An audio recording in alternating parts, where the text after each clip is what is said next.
Bom dia, queridos amigos, amados irmãos, é muito bom estarmos juntos mais uma vez para o nosso estudo diário da lição da Escola Sabatina.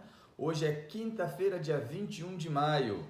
Bem, queridos, eu fui convencido por alguns amigos importantes para mim de que era importante criar um canal no YouTube e postarmos esses vídeos de comentário da lição da Escola Sabatina para que muitas outras pessoas pudessem ter acesso a esse conteúdo.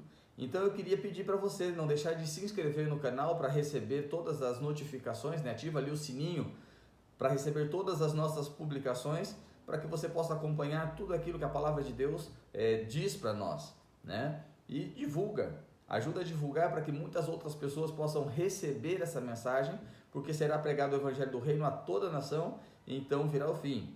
Então eu conto com a sua ajuda para que nós possamos disseminar a palavra de Deus por todos os lados. Bem, o tema do nosso estudo de hoje é a criação, a queda e a cruz. A Bíblia apresenta, queridos, uma ligação direta entre a criação perfeita feita por Deus, a queda do homem, o Messias prometido e a redenção. Esses eventos importantes tornaram-se o fundamento, o tema da história da salvação, da redenção da humanidade. Quando olhamos em Gênesis 1:31, ali está escrito assim, olha, viu Deus tudo quanto fizera, e eis que era muito bom.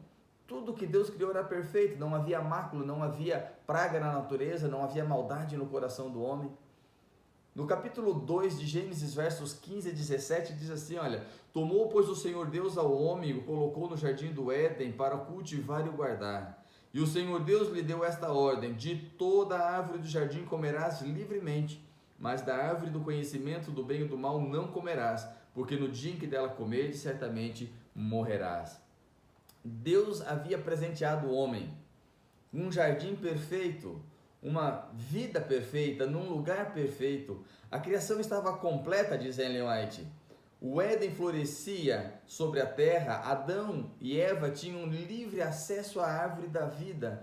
Nenhuma mancha de pecado ou sombra de morte desfigurava a linda criação. Você encontra isso no livro Patriarcas e Profetas, página 47.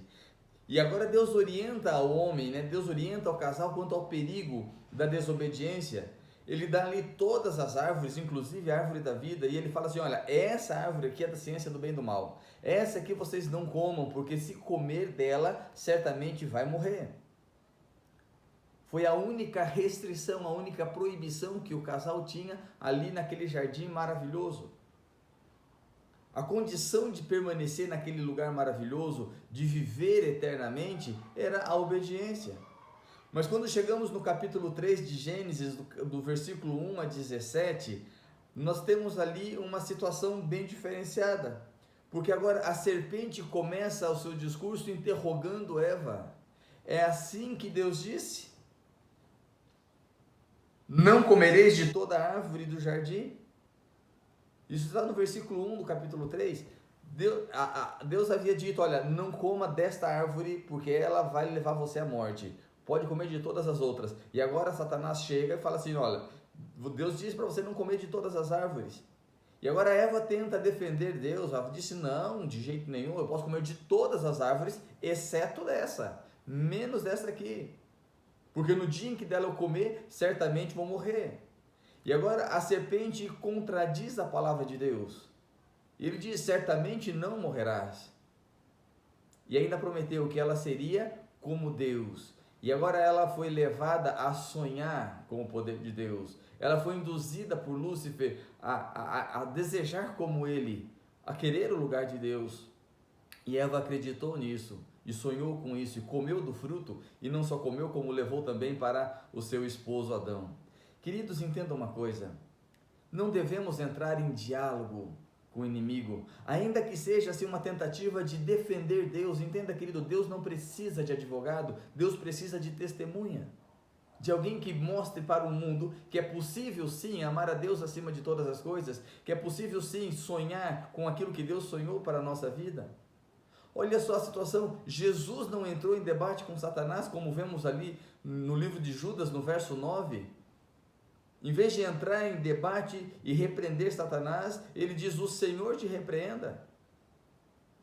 O Novo Testamento, queridos, tem confirmações né? Paulo confirma, por exemplo, a declaração bíblica ali no livro de Romanos capítulo 5, verso 12, né? Por um só homem entrou o pecado no mundo, e pelo pecado a morte, e assim a morte passou a todos os homens, porque todos pecaram.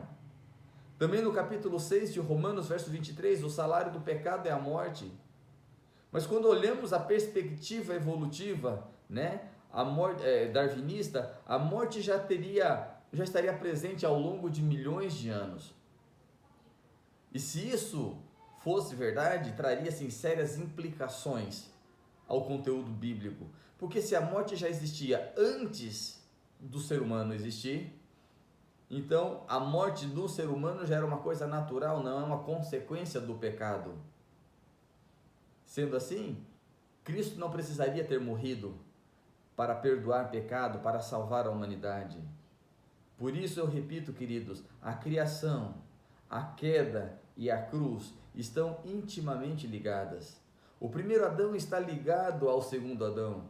A crença na evolução, né? A crença da evolução darwinista destruiria o fundamento do cristianismo, mesmo que esse conceito trouxesse ali o conceito de Deus inserido no processo, mesmo que afirmassem que Deus foi conduzindo a evolução no decorrer de milhões de anos.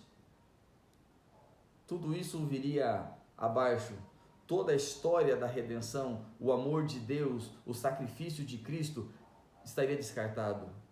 Sabe, queridos, da mesma forma com que Lúcifer levou lá no céu os anjos a questionarem, a duvidarem da palavra de Deus, do mesmo jeito que ele levou Adão e Eva lá no paraíso, no mundo perfeito, a questionar e duvidar da palavra de Deus, ele tem trabalhado arduamente para que eu e você também duvidemos da palavra de Deus.